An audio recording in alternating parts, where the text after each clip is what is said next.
The gate groaned like it recognized me, but the laughter on my porch belonged to strangers. Salt air hit the back of my throat like a swallowed shout, and for a second I thought I'd come to the wrong address, until my name glinted on the mailbox I'd painted 26 summers ago. I gripped the rusted latch, and the metal bit into my palm like a reprimand. Before we continue, please subscribe to the channel and tell us where you're listening from. Cape May, New Jersey, Sunday, June 8th, 2025. The kind of early summer afternoon that makes the sand look sugar white.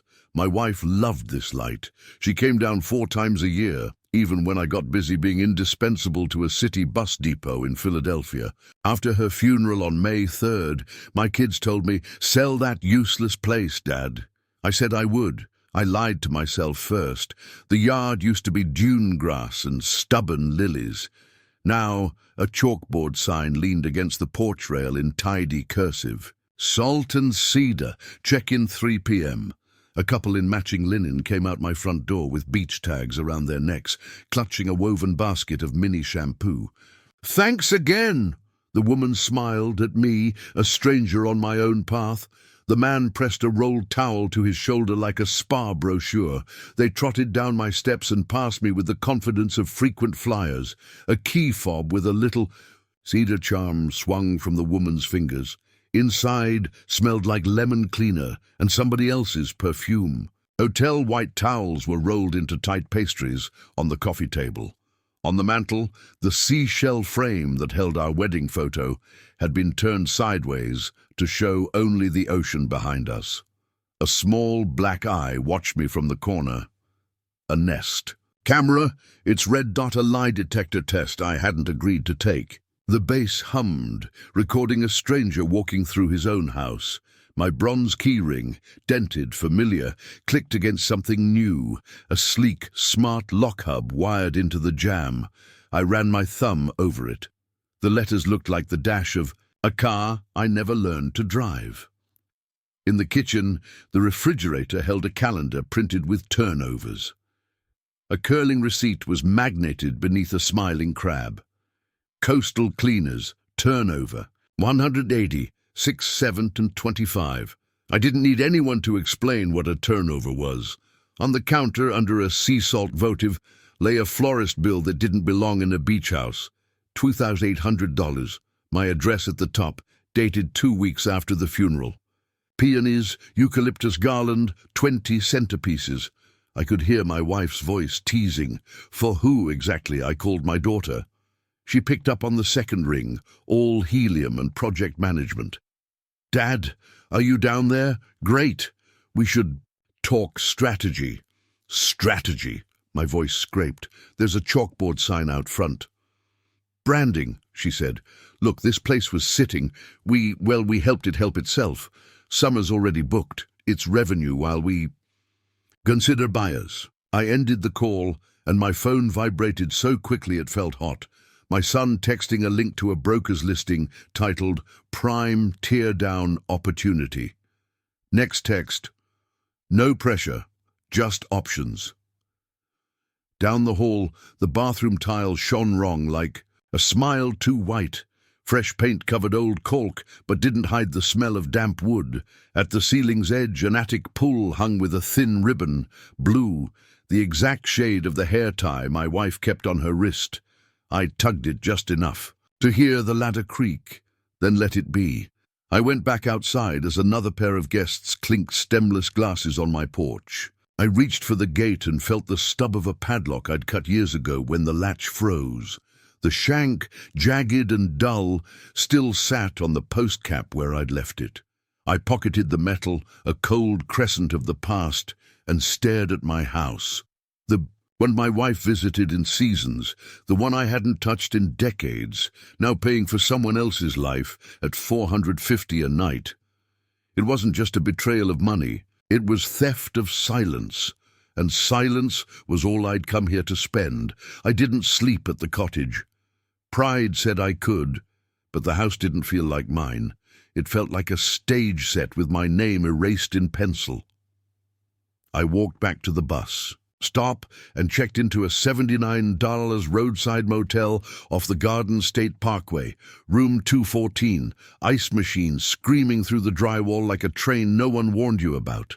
The bedspread was sandy with old sunscreen. The air conditioner rattled like loose. Teeth and breathed a smell I could only describe as past summers. At 6:12 a.m., Monday, June 9th, 2025, the motel alarm I didn't set went off with a brassy electronic bird. I shut it with the butt of my fist and sat on the edge of the bed, staring at my shoes. They looked like they'd walked into the wrong decade. The ocean was 3 blocks away, and I could hear it in the vents, that steady pull and return, like a thought you don't want but can't stop having. I made motel coffee with water that never boiled, and wrote numbers on the back of the check-in envelope, $450 a night, x 6 nights, $2,700 a week. If July was fully booked, like my daughter said, my hand paused, more money in a month than my wife and I sometimes saved in a year. My pen dug a groove through the paper like I could carve the math down to something gentle. I folded the envelope twice and slid it into my wallet, next to a bus pass that still had her picture taped to it from the day I said, "Smile for luck." Out on the boardwalk, the light was too good for how I felt. A gull eyed my stale donut, and then the bag with my wife's folded sweater I'd brought, without admitting I'd brought it. The sweater was navy, pilled at the cuff where she twisted it when she thought. I bought a cheap spiral notebook at a souvenir place with keychains shaped like lighthouses. The cashier told me to have a blessed Monday. I nodded like I knew. How'd I walk to the cottage slow, at the corner of Pittsburgh Avenue and the strip of sand that always collected beer caps. The dune grass hissed like it was tired of secrets. My hands shook on the gate, not from age, though I've earned that, but from the kind of anger you can't use. The porch was empty at 8:10. The chalkboard sign still promised check-in 3 p.m. I breathed shallow and knocked on the neighbors. Your Mrs. Carp answered in a mint-green robe and tidy slippers, hair pinned as if she were expecting someone better than me. "Oh," she said, and her face changed to the face people make at funerals when they see the person who's lost the most. "Come in, Mr. Hill." It took me a second to remember I was Mr. Hill. Her kitchen smelled like cinnamon toast. On the table lay a small, battered pocket calendar with a kitten on the cover and, God bless neat people, pencil lines that could hold a bridge. "Your wife kept this place alive," she said. "She'd stop at my stoop with a carton of milk because she never liked to arrive empty-handed." She tapped the calendar. "You want to know about that noise complaint?" She didn't wait for me to say yes. She flipped to May and June, tapping dates. May 24th, June 1st, June 7th. "Arrivals," she said. "Sometimes they didn't arrive until near midnight. License plates." She turned the book and I saw tiny notations. PA, NJ, 1NY with a heart. "I am not a snoop," she added. "I am a widow who likes to sleep. Your wife was kind to me. I pay attention when kindness goes missing." I swallowed, because kindness had been the entire economy of that house. "Did you ever meet the owners?" I asked, and the word owners felt like a fishbone. The cleaning girl said the owners were the kids. That's what she said with the quotes, like the kids was a brand. She made the quotes in the air with fingers that had sorted a lot of laundry and probably caught a lot of falling glasses. A pretty girl with navy on her fingers, like she'd been stamping something. I saw the forged consent form in my head, the way the signature leaned left. My wife's signature slanted right, stubborn as a bowline knot. The smell of lemon cleaner came back to me like a slap. I asked if I could take a photograph of her calendar, and she said yes, as if she'd been waiting to be asked. I held my flip phone over the page, my hands steadying as the little shutter sound clicked. Concrete, verifiable, a thing you could place on a desk without shame. Back in my cottage, I stood in the kitchen that wasn't mine and opened the junk drawer. My wife used to keep rubber bands and twist ties there, the good ones she rescued from bread bags. There were new drawer organizers now, plastic and white, but in the back I found something she would have smuggled into any century, a postcard, the glossy type, written in her tight nurse's handwriting. April 12th, 2025. A watercolor gull with a stern look. On the back, gulls are bossy as ever. Attic sticks, bring oil next time. L. I held the card to my face like it might still smell like the peppermint gum she chewed. Next time, I said out loud to a house that wasn't listening.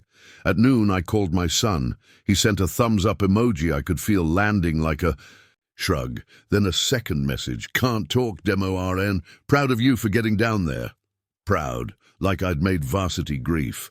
My daughter left a voice note at 12:07, the time stamped on my screen like a receipt. Dad, we've already got July fully booked. Please don't overthink this. It's better for everyone if the place pays for itself until we decide. Decide. The way young people put soft words on hard intentions. I sat on the bottom step and pressed my fingers to the attic cord. A whisper of blue ribbon brushed my knuckles. I thought of the last time my wife and I fought, if you could call it that. She wanted me to come down for Labor Day 2 years ago. I told her I couldn't. She said, you can't or you won't. I said both. She said, one day you'll wish you had a place that remembers you by more than your absence. I said, something about overtime that would embarrass me to repeat. She kissed my cheek and went alone, and the house remembered her. I didn't pull the cord. Not yet. Any move I made had to be the kind of move that didn't need a second draft. If I raged, they'd call me erratic. If I tore down the chalkboard, they'd frame it as sabotage. If I removed the nest and threw it in the ocean, they'd post a clip with a caption about elder stubbornness and go viral. I had to be dull about this. Dull like a ledger, dull like a lockbox key. Dull wins courtrooms. So I opened the cheap spiral notebook and wrote 3 words on the first page, big as a prayer: document, freeze, notify. Under that, I wrote dates: May 3rd, funeral; June 8th, arrival; June 9th, calendar photos. Then I started a list called Proof I Can Hold in a Hand, Deed 1999, Tax Bill 2024, Neighbor's Pocket Calendar, June, photographed. Chalkboard sign, Salt and Cedar, check-in 3 p.m, written exactly that way. Receipt on fridge. Coastal Cleaners, $186,725. Florist bill, $2,800, dated 2 weeks after funeral. Nest cam present, red light, bass humming.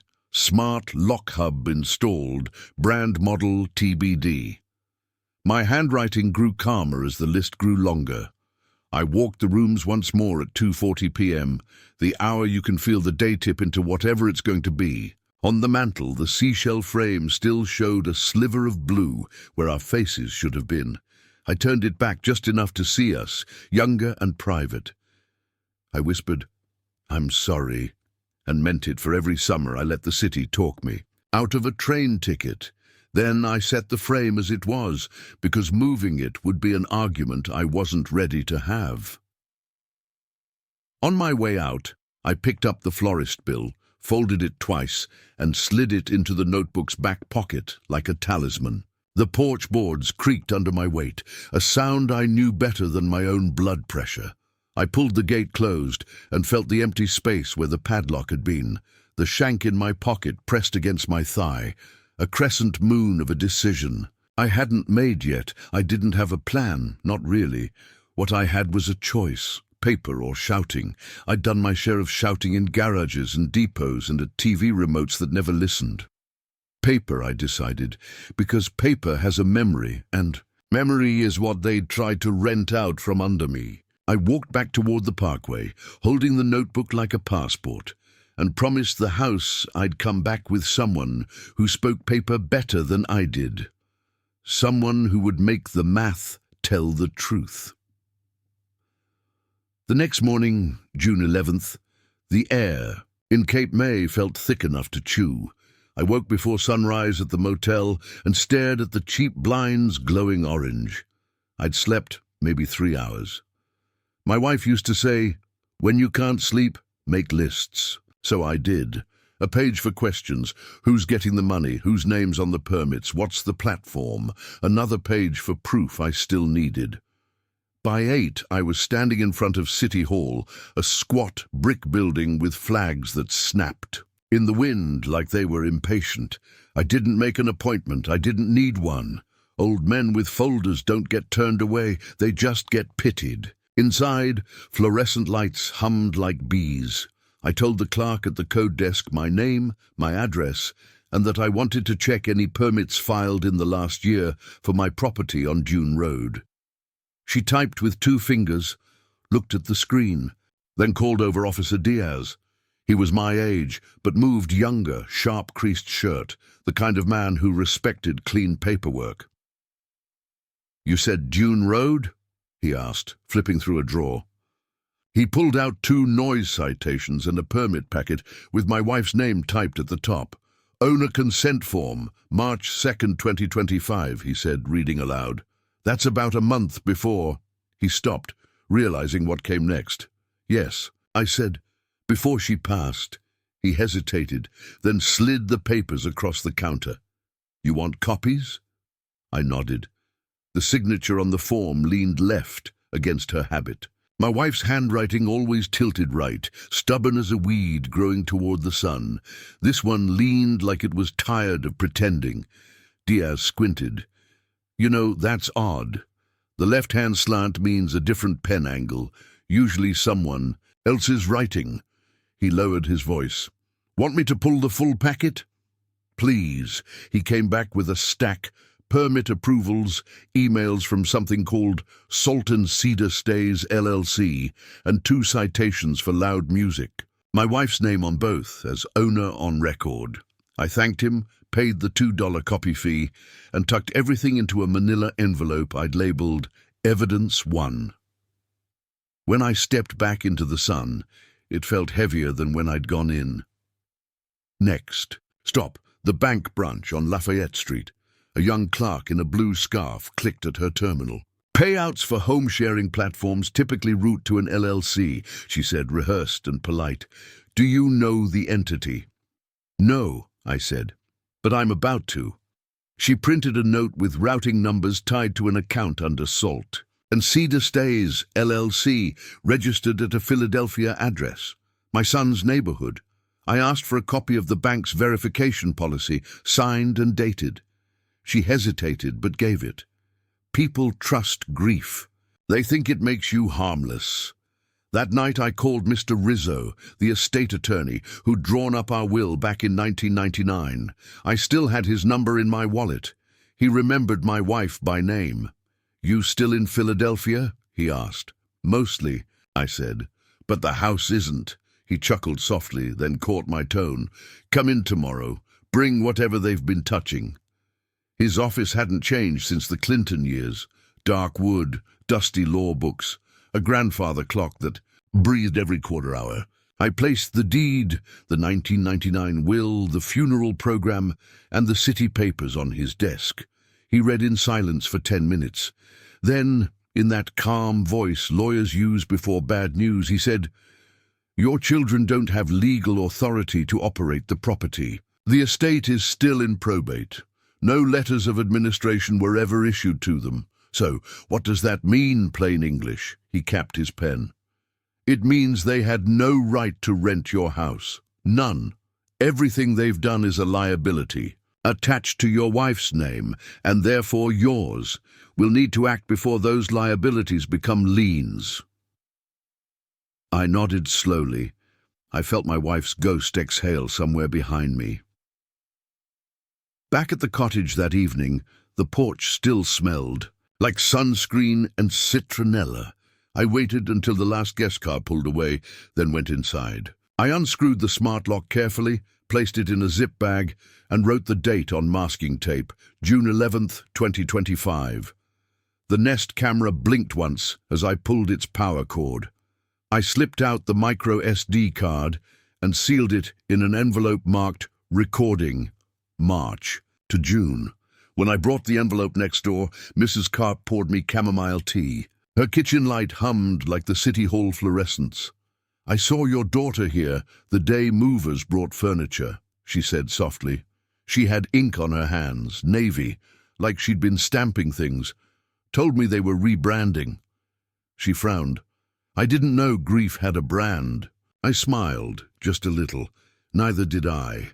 That night back at the motel, I opened my notebook again and drew 3 columns. In hand, to get, next step. Under, in hand, I listed deed, tax bill, noise citations, permit copy, consent form, smart. Loch Ness card, neighbor log, under to get, platform screenshots, LLC registration, booking payouts, HOA notice, and whatever was inside the attic, my wife's blue ribbon secret. Under next step, file city complaint, file injunction, demand accounting. I underlined the word accounting, because that's what this was, an audit of love, of silence, of whatever part of me still wanted to believe my kids didn't mean harm. But intent doesn't balance ledgers. Before sleeping, I flipped the page and wrote, "Revenge begins with a stapler." It wasn't poetry. It was a plan. By midnight, I had my list of first moves taped to the motel lamp, screenshot every post, every photo, every review. Confirm bank trail for Salt and Cedar Stays LLC. Meet Rizzo again with evidence. Keep my anger quiet. Don't open the attic. Not yet. I turned off the lamp and listened to the highway murmur like distant surf. I used to believe justice was loud, a hammer, a verdict, a cheer. But that night I realized real justice starts in silence, under bad lighting, with a man writing, alone in a motel room, stapler on the nightstand like a weapon he actually knows how to use. By June 22nd, I'd stopped trembling. Anger had cooled into arithmetic, columns, receipts, checkmarks. I wasn't a man grieving anymore. I was a man reconciling a ledger that didn't balance. That Sunday morning, I opened my laptop at the motel and typed Salt and Cedar Cape May into the rental platform search bar. There it was, the cottage, my cottage, under my wife's name, with her favorite quote in the description. The tide teaches patience. My kids hadn't even bothered to change that. The listing bragged, owner-approved legacy cottage since 1999, 5-star reviews, managed by Salt and Cedar Stays. I clicked through the gallery. They'd staged it like a boutique AD. My wife's quilt folded at the end of the bed. Her ceramic bowls stacked with lemons, our seashell frame turned sideways so our faces didn't show. Just the blue behind us. I scrolled to the booking calendar, solid blue through July. $450. A night, minimum 3 nights. I printed everything, screenshots, payout policies, calendar cancellation rules, and the Friday deposit cycle showing funds routed to an LLC bank account. Proof of income, proof of ownership misused. I stapled them in order and labeled the stack Exhibit 1, the sale of my grief. At noon, I met Rizzo in his office again. His tie looked like it had seen more depositions than weddings. "This is more than a family dispute," he said, flipping through my printouts. "They're operating a commercial entity off your estate. That's unjust enrichment and potential fraud." He called his paralegal, a sharp woman named Maria, and handed her my pages. She traced the routing information with a highlighter, cross-referencing it against a public record database. 10 minutes later, she looked up and said, "The LLC address is a loft apartment in Fishtown, Philadelphia. Registered August 4th, 2024, by one Evan Hill." My son, I stared at the date. August, 9 months before my wife died. He'd been planning this while she was still dusting the porch rail. Rizzo leaned back. "We'll need a court to compel the bank records, but first we'll show cause. Misrepresentation, unauthorized operation, and unfiled occupancy tax. You have enough for an injunction." "Then file it," I said. He nodded. "Before we do, you should also file a city complaint in Cape May. It'll freeze their permit." So I did. Officer Diaz emailed me later that day. His subject line, "Read your property. Permit packet." Attached was the whole application the kids had submitted. My wife's signature wasn't the only lie. In the margin of one page was a tiny doodle, a wavy line shaped like a tide. My daughter had drawn that flourish on every invitation and event contract she ever sent. She used to joke it was her brand, the same brand now inked onto a forged consent form. That night I found her Instagram reel dated March 2nd. The same day the document was signed. She was stamping wedding invites at her office, her thumb and index finger smeared with navy ink. The timestamp and ink color matched the consent form exactly. I printed both images side by side, drew a line between them, and wrote in the margin, "Left-handed lie." The next day, I drove to the HOA office at Cape Meadows. A young woman behind the desk looked tired of tourists. I told her I was the owner of the Dune Road property. She blinked, then rifled through a file drawer. "You might want this," she said, handing me an envelope stamped "Final Notice." Inside was a letter addressed to my wife, dated May 20th, 2025, warning of $3,200 in fines for unauthorized short-term rentals. It had been returned to sender June 1st. My wife had already been gone nearly a month. I kept the envelope, the return label still attached, and added it to the manila folder. Another quiet nail in the coffin they'd built out of greed. Back at the motel, I sat on the bed with my notebook and began mapping money flows. $128,400 gross bookings, 12 months.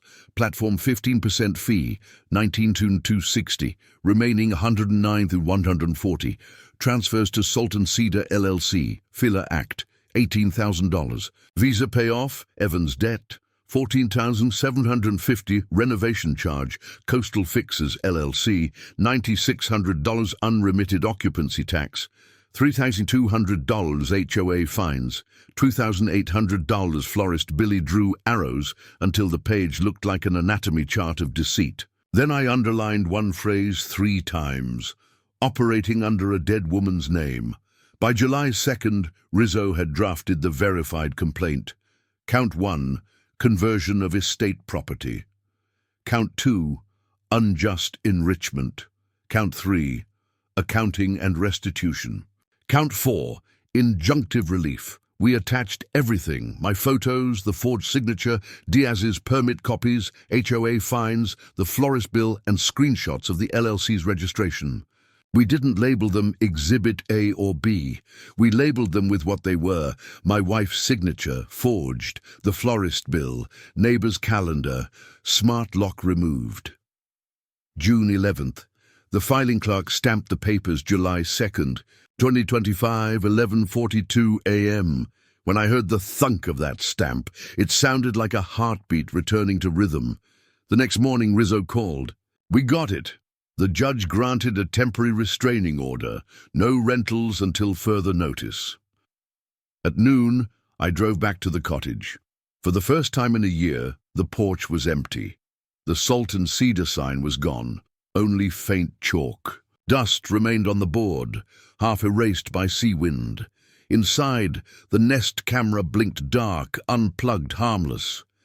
I stood in the living room and listened to the quiet breathe again. The boards under my feet creaked like they were stretching after. A long sleep. I didn't smile. I just exhaled. It wasn't victory, not yet. But the first checkmark in my notebook finally had a date beside it, July 3rd. Porch quiet. Rentals frozen. The house didn't feel stolen anymore. It felt like a witness that had finally agreed to testify. The 4th of July came in with fireworks. And fury. Not from the sky, though those were loud enough, but from my children. Silence had never frightened them before. Now it did. The restraining order landed like a thunderclap. At 9:13 a.m., my phone started buzzing, one notification after another. Evan. Dad, what the hell? We just lost July's bookings. Lena. This isn't how Mom would have wanted it. You're making this ugly. Evan again.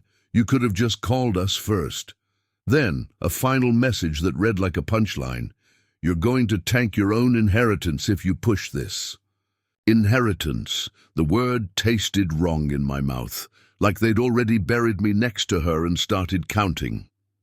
I didn't respond. Instead, I sat at the motel desk, watching the fireworks pop from a window that rattled with every boom. Outside, people were laughing, grilling, kissing. Inside, I was writing down their words like evidence in a deposition. I'd learned something in the last few weeks. Silence isn't empty, it's leverage. 2 days later, the doorbell camera I'd unplugged was gone. Someone had entered the cottage.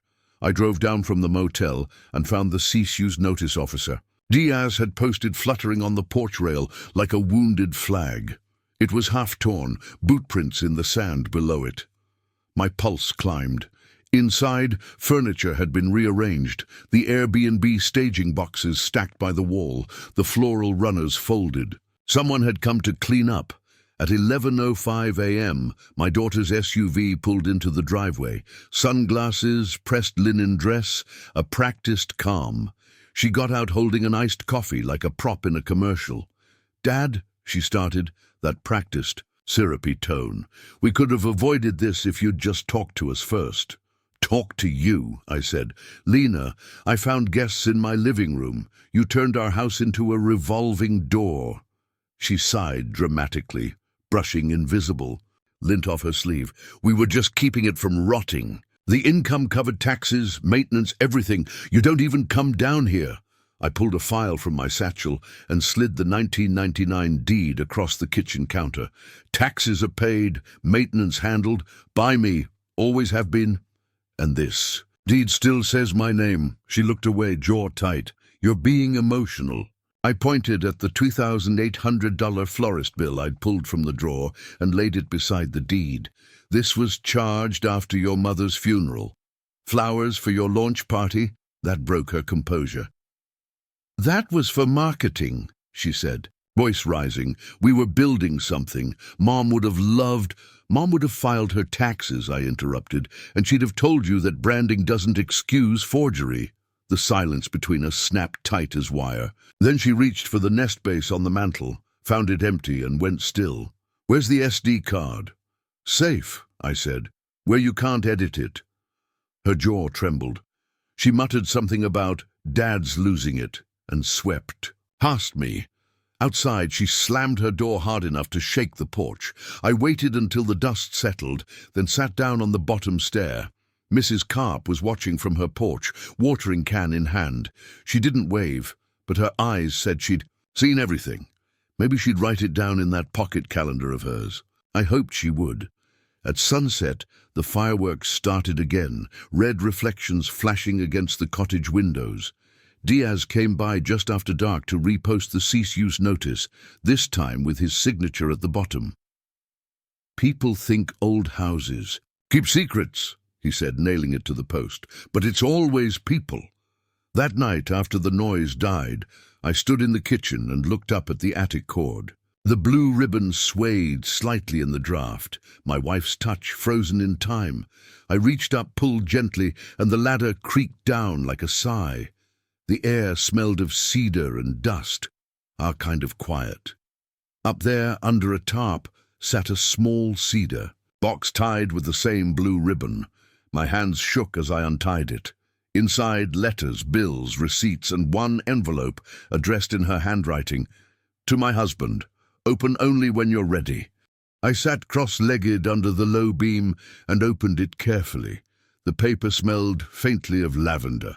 April 18th, 2025. If you're reading this, it means the tide has done what tides do. Pulled one of us away. I kept the cottage because it's the only place where silence still feels like prayer. If the children treat it like a cash drawer, Rizzo has another envelope that explains everything. Use it if you must. But promise me, don't let bitterness be the landlord of your heart. Her words hit harder than any courtroom verdict ever could. I pressed the page to my chest and stayed like that until dawn painted the floorboards pale gold. Before leaving, I circled a word in my ledger. Motive. Not mine, theirs. My wife's warning became my direction. I wasn't going to fight them like enemies. I was going to expose them like math. By morning, the plan was clear. Rizzo would move forward with the injunction. Diaz would monitor compliance. I'd prepare every page, every signature, every false smile for the September 19th hearing. And somewhere between the rust of the gate and the weight of her letter, I realized something simple. Revenge wasn't the opposite of grief. It was just grief with proof. By August, Cape May had that wet heat feeling where the air itself seems to argue with you. The boardwalk crowds thinned out during the week, but my days were packed tighter than any summer weekend. Every morning, I met Rizzo in his office, sorting through statements, subpoenas, and the thin kind of evidence that only looks small until a judge sees it. On August 14th, the depositions began. Rizzo's conference room was all dark wood and still air, blinds half drawn. The court reporter sat like a statue, her keyboard clicking like hail on a tin roof. Across the table, my children looked like actors playing innocent. Evan wore a too-tight suit, and Lena's blouse was so white it glared. Their realtor sat between them like a referee, clutching a briefcase full of denials. Rizzo opened quietly. For the record, this is deposition in Hill vs. Salt and Cedar Stays LLC concerning conversion of estate property. He looked at my son. Mr. Hill, can you tell us when the LLC was formed? Evan cleared his throat. Last summer, Mom said she wanted the property to be useful. Last summer, meaning August 4th, 2024, Rizzo pressed. 9 months before her death? Yes. And was she aware it was a for-profit business registered under your name? Evan hesitated. We discussed possibilities. I leaned forward. She didn't sign any of those papers, did she? He blinked, throat tight. She trusted us. Trust. That word again, the one people use when they've run out of honesty. Then it was Lena's turn. She slid a contractor invoice across. The table, $14,750 for a bath refresh. Signed in my wife's name, dated May 10th, 1 week after her funeral. My stomach went hollow. Rizzo didn't raise his voice. He just took out a copy of the death certificate, placed it beside the invoice, and said, "That must have been quite the miracle renovation." The room went quiet. The court reporter's keys paused mid-air. Lena's eyes glistened, but not with remorse, just embarrassment. You didn't mean to get caught," I said. Before she could answer, Rizzo's phone buzzed. He read the screen, his brow furrowing. "Interesting," he murmured, turning it toward me. "The rental platform just responded to our legal notice." I took the phone. The email subject line read, "Compliance Inquiry, Property ID 32477. The platform had frozen the listing pending investigation.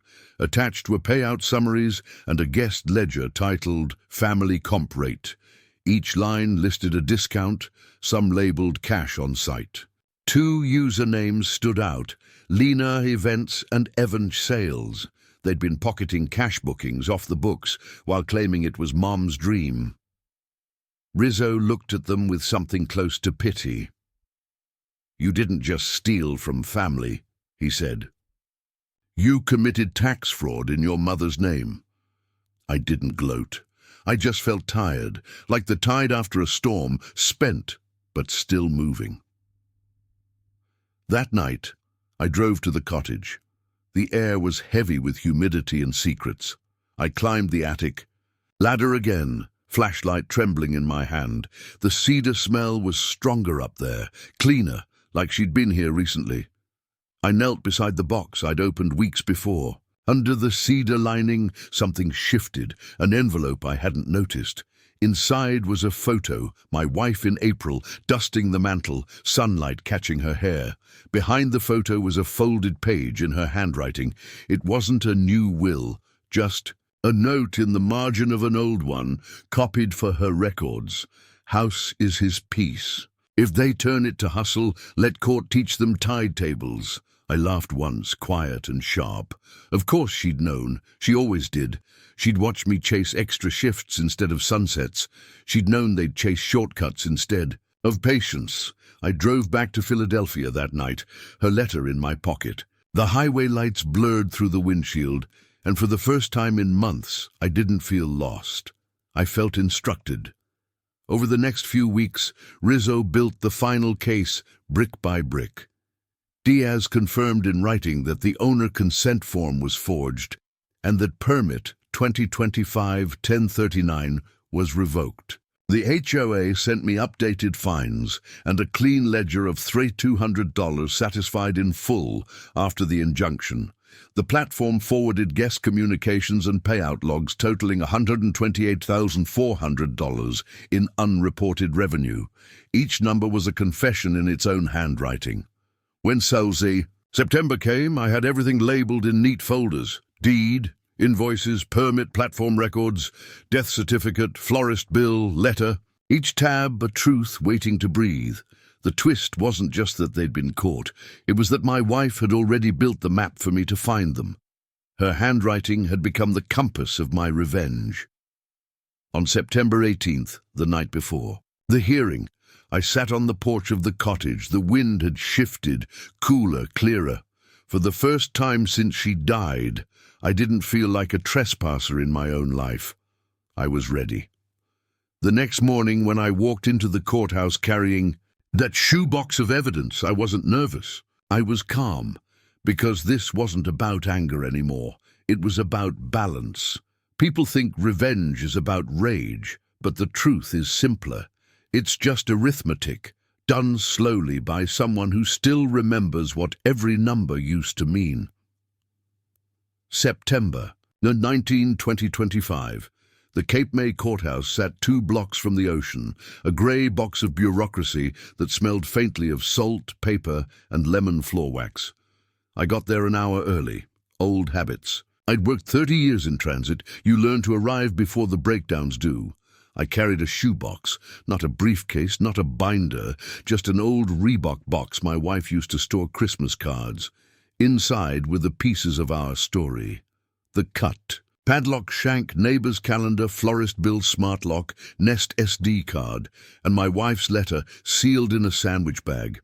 Every item had a date written on masking tape, because justice, I'd learned, depends on dates. Rizzo met me on the steps, tie caught in the wind. "You ready?" he asked. "Been ready since June." We walked inside. The courtroom was small.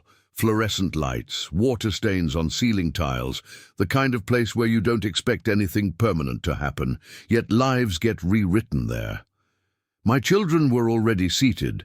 Lena's white blouse had been replaced with navy silk. Evan wore the same suit from the deposition, this time with a different tie, as if that could change the math. Between them sat their realtor, face pale. When the clerk called our case, Hill versus Salton Cedar Stays, LLC, my name sounded foreign. But the moment the judge looked over his reading glasses and said, "Mr. Hill," I felt the years of quiet come back like oxygen. Rizzo began like he always did, calm and exact. "Your Honor, the estate of Mrs. Hill remains in probate. No authority was granted to the defendants to operate or profit from the property. What began as a sentimental home became, without consent, a commercial business grossing over $128,000 under a deceased woman's name." He placed the first document on the evidence table, the owner consent form, with my wife's left-leaning forged signature. Then the Instagram post. Lena, March 2nd, same day, navy ink on her fingers. Then the HOA fine letter, stamped May 20th, returned unopened. Each page made a sound like a heartbeat when it hit the wood. Diaz testified next. He stood straight, uniform, crisp. The permit application was submitted March 3rd, 2025. I reviewed it myself. Signature didn't match prior city files, but given the volume of applications, we processed it. Upon later inspection, I confirmed the inconsistency. He pointed to the line on the page. "This slant here, left, Mrs. Hill's authentic. Signature leaned right. For me, that was enough to void the permit. Rizzo nodded. And the operator of record?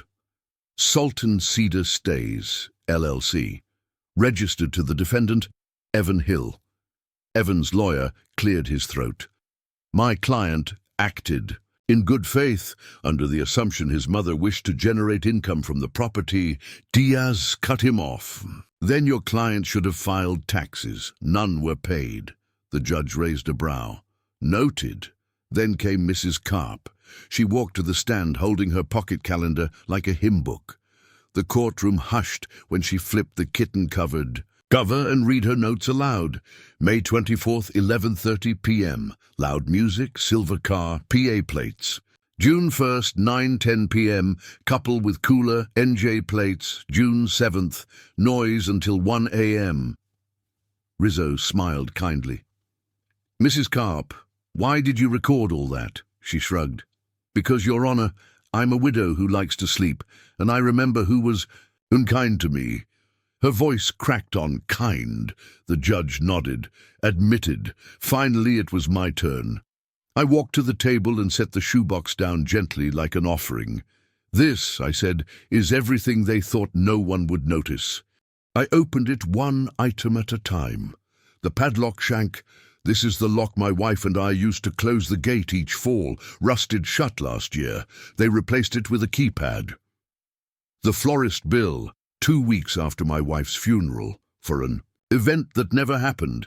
The smart lock, installed June 2024. I removed it June 11th, 2025. The Nest card contains footage of my children greeting paying guests. Their voices, not mine. The judge leaned forward slightly. And this letter, I nodded. April 18th, 2025, her handwriting. I opened it, unfolded it carefully. If they turn the house to hustle, let court teach them tide tables. Silence. Even the HVAC seemed to hold its breath.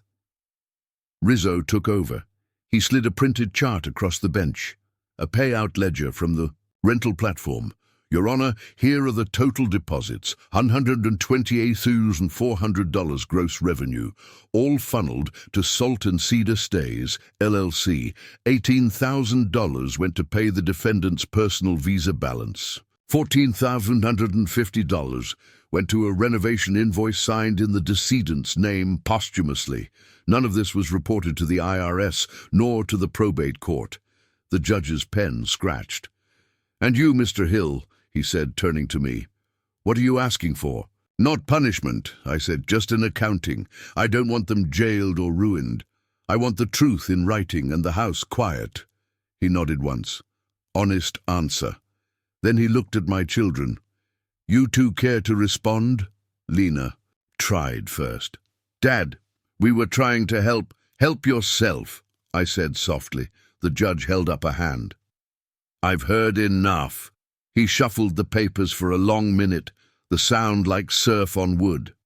The court finds that the defendants operated the property unlawfully during probate. I hereby grant an injunction.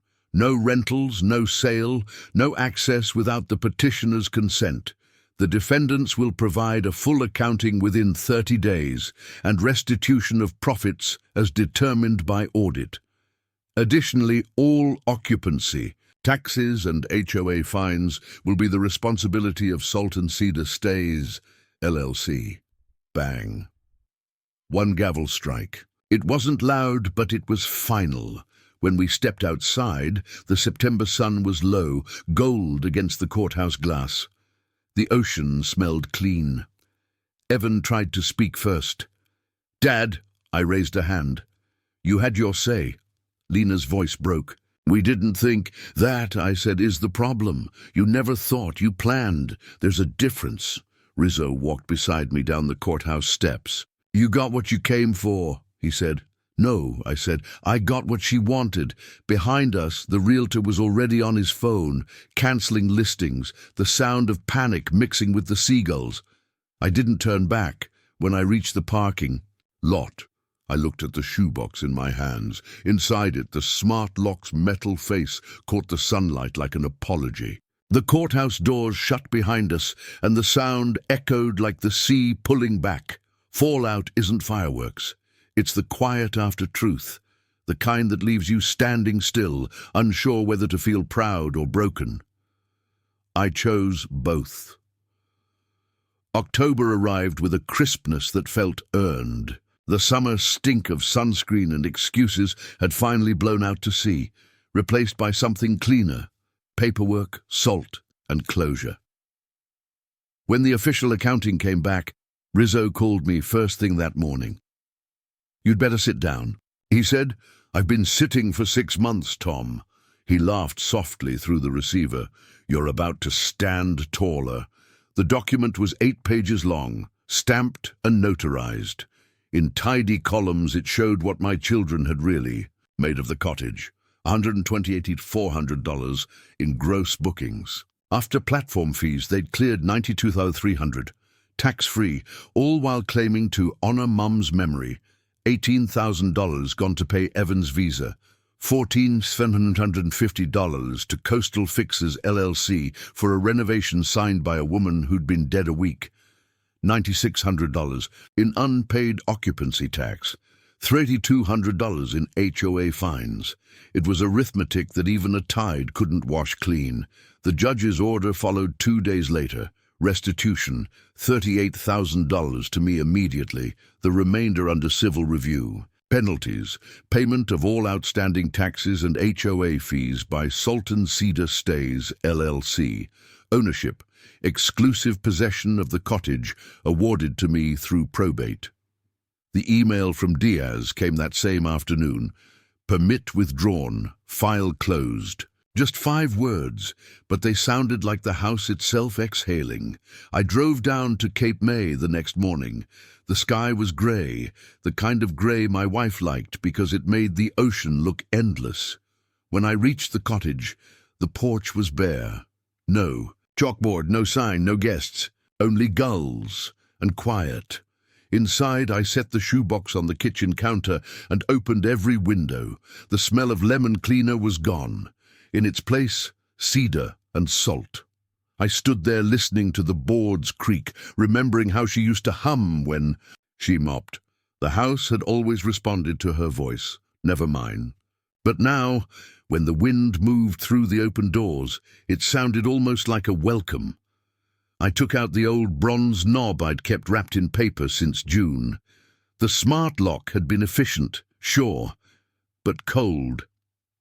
I reinstalled the bronze one myself, oiled it until it turned with a sound like a polite cough. I turned it once, twice, testing the catch. It fit perfectly. It still knew my hand. Then I paid the debts they'd left. One check to the HOA, another to the town for the taxes. I stapled the receipts together and wrote "Quiet" on the manila folder before sliding it into the cabinet drawer. Justice didn't come in handcuffs or headlines, it came in balance sheets that finally added up. Around sunset, I made coffee in the chipped mug she used to claim tasted more honest than new ones. I sat on the porch with it, staring at the tide clock on the horizon. For the first time in months, the porch wasn't a stage. It was just wood under my feet. My phone buzzed, an email notification from Rizzo. The subject line, "Case closed." I didn't open it right away. I didn't need to. Some words don't have to be reread to be believed. Instead, I walked down the sand path to the edge of the dunes, where the seagrass bowed under the wind. The air smelled like rust and salt, and something that felt like peace. I knelt, ran my fingers through the sand and whispered, "It's done." If the waves heard me, they didn't answer, but I swear they slowed a little, as if even the Atlantic respected paperwork properly filed. That night, I left the Nest camera unplugged. On the mantel beside my wife's photo turned upright again, I didn't need surveillance anymore. I had something better, quiet proof, honest air. People think justice is loud, but it isn't. It's the sound of a lock turning easily in your hand. It's the paper in your drawer that says you were right all along. Justice didn't give me my wife back. It gave me her language again, the language of order, of earned peace. When I finally went to bed, the ocean outside was counting seconds against the bulkhead, steady as breathing. And for the first time since she died, I matched it. The house felt different in October. Not new, just honest. The kind of quiet that doesn't accuse you anymore. The court had said its piece. The papers were signed. The money had started trickling back. But what I noticed most wasn't the restitution, it was the rhythm. The cottage had gone back to breathing in time with the tide. I sat on the back steps that first Friday, the same ones my wife used to scrub with lemon water every spring, a mug of black coffee, her handwriting in my lap. I reread her letter for, maybe the 50th time. Don't let bitterness be the landlord of your heart. I thought I'd understand those words when I'd won. Turns out they only made sense after I stopped needing to. The porch boards clicked as they cooled in the evening air. My old notebook lay beside me, pages thick with notes and evidence. The ink faded but resolute. I flipped back through them. June 8th, chalkboard sign discovered. June 11th, Diaz confirms forgery. July 2nd, injunction filed. September 19th, hearing, case closed. Each line a bruise that had healed right on schedule. What I hadn't written anywhere was the sentence that mattered most. I forgive them. Not because they asked for it, they hadn't, but because the house had already done it for me. To say, I replaced the smart lock with the old bronze knob. Something changed. When I turned it, the sound was soft, forgiving. The same sound I remembered from the summers when we first bought this place, before cell phones, before resentment, before... Over time, shifts became our family tradition. In the weeks that followed the hearing, I found myself doing small repairs, recaulking the window panes, sanding the porch rail, fixing the screen door that had squeaked for 20 years. Every task felt like writing an apology, one nail at a time. Mrs. Carp came over one morning, a plate of oatmeal cookies in hand. "You're staying then?" she asked. "For now," I said. She smiled. "Good. The gulls have been too quiet without someone arguing with them." That made me laugh. The first honest laugh I'd had in months. I spent the rest of the week sorting through drawers, deciding what to keep and what to let go. I found a photo of the kids when they were small, sand stuck to their legs, both holding shells to their ears like telephones. They'd been so proud of this house once. Somewhere. Along the line, we'd all traded pride for profit. That's the thing about legacy. It's not what you leave behind. It's what survives you. My wife's handwriting, that blue ribbon in the attic, the cedar smell that outlasted her perfume. Those were her legacies. Not the money, not the property, just the discipline of care. On October 10th, I drove into a town for the flea market. A brass tide clock caught my eye, scratched but still ticking, $25. I brought it home, polished the rim, and hung it over the mantel where the Nest camera used to blink. It clicked every 45 minutes, announcing a new tide like a heartbeat that refused to retire. I sat beneath it that night, notebook open, writing letters to my children, one to each. No threats, no ultimatums, just facts and a closing line in plain ink. "Come down on October 12th. Bring notebooks. We'll learn the house together." I made a list of chores the way she used to. Oil the hinges, patch the roof seam, clean the stove ring. At the bottom I added a new one. Write an apology. File it with Rizzo.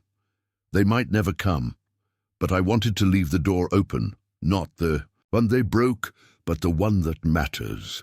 When I finished writing, I looked around the cottage. The lights were low, the curtains breathing with the sea wind, the tide clock marking time I'd almost thrown away. I whispered into the stillness, "We're square now."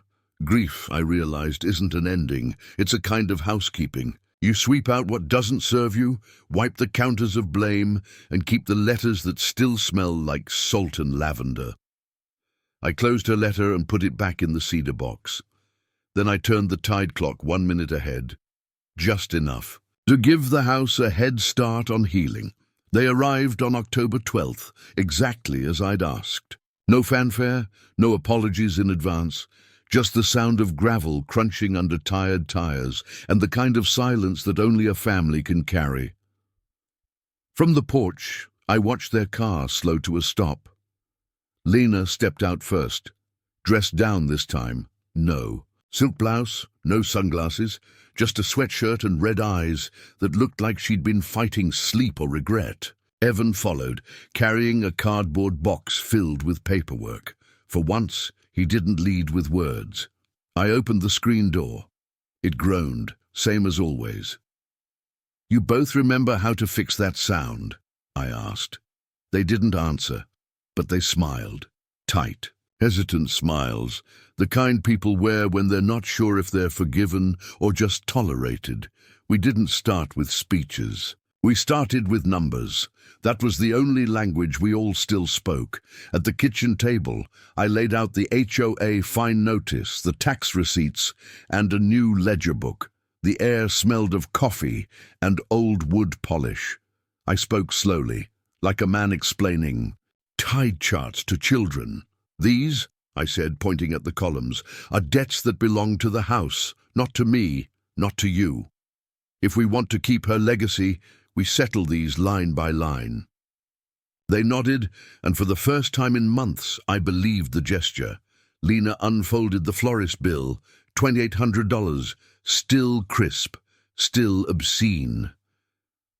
"That was my mistake," she whispered. "I thought the business needed a launch. I didn't think—" "No," I said softly. "You didn't." Her hands trembled as she pulled a checkbook from her purse. "I can pay some of it back. I've got savings." "Not all at once," I said. $200 a month auto transfer. Not for the money, for the discipline." She nodded again, tears smudging the ink as she signed. Evan cleared his throat and opened his box. Inside were contractor receipts and a bank statement showing the $18,000 visa refund already processed. "I talked to Rizzo," he said. "He told me about the interest penalties. I'll pay those too." I leaned back, watching him. "Do you know what hurt most, son? It wasn't the money. It was how easy you made it look. Turning something we built by hand into an ATM." He dropped his gaze. I thought I was fixing things. "Then fix this," I said, sliding the ledger toward him. "Start the next column." For an hour we worked. No shouting, no accusations, just pencils, figures, and the smell of old cedar. The math had turned from weapon to bridge.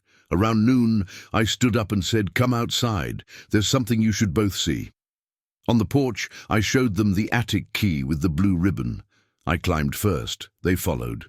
The attic was brighter than I remembered, sunlight sliding through cracks in the wood. I opened the cedar box and handed them their mother's letter. They read in silence. Her handwriting stopped them mid-breath, like a hymn. When they finished, Lena wiped her cheeks. "She really wrote this for us." "She wrote it for whoever forgot what peace costs," I said. We stood there for a long time, the three of us, breathing the same air she'd once dusted with lavender oil. It felt like church. Not the kind with pews, but the kind that reminds you how small you are next to forgiveness. Afterward, we went back downstairs. Evan found the broken screen door spring and began fixing it without being asked. Lena swept the porch, her movements slow but certain. By sunset, the place looked almost like it had 20 years ago, ordinary, honest, alive. When it got dark, they packed their things. On the way to the car, Lena turned. "Are we welcome back?" I looked at the cottage behind me, the old bronze knob catching moonlight like memory. "When you come to visit, not to profit," I said. "Then yes." They nodded, and for the first time I didn't see them as defendants or strangers. I saw my children again. After they drove off, I stayed on the porch. The tide clock ticked softly inside, steady as a heartbeat. The house wasn't revenge anymore.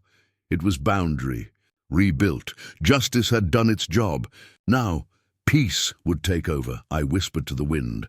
The same way I used to talk to her when she left early for the shore. It's all balanced now. Sometimes justice sounds like a judge, and sometimes it just sounds like a clean hinge.